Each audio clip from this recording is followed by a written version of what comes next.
होइन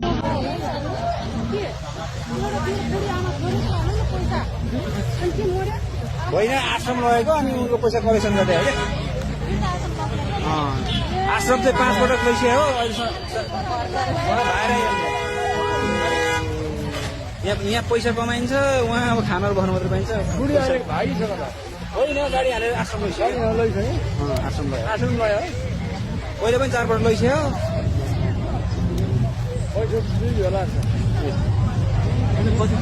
गणेश मन्दिर सन्दै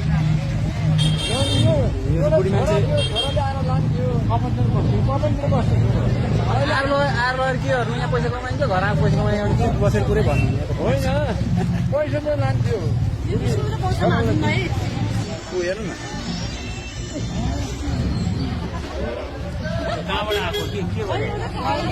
एकजना बुढी मान्छे बस्थे यहाँ अनि उनले चाहिँ विवाहसँग लगे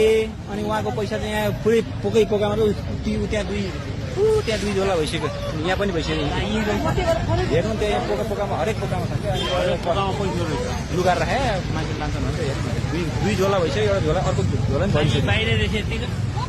भित्रभित्र सानो पोकामा हाले क्या खोपेर राखेर बाहिर कसो अरू लग्दैन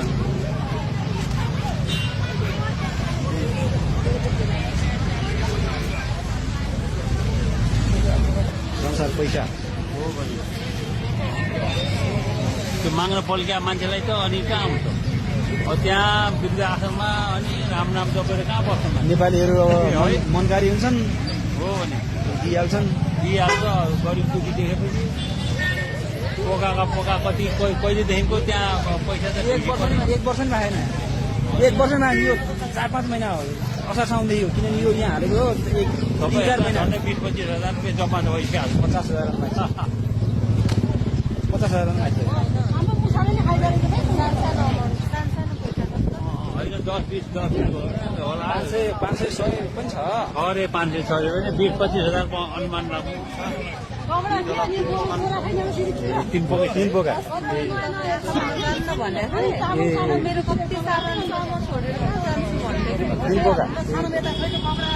मोटी आमा होइन मोटी हो चाहिँ सेती आमा थिइन्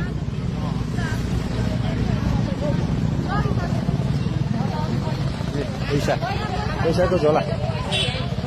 मागेर जम्मा गरेपछि आधी गएर पैसा भेट्यो है बुढी आमाईको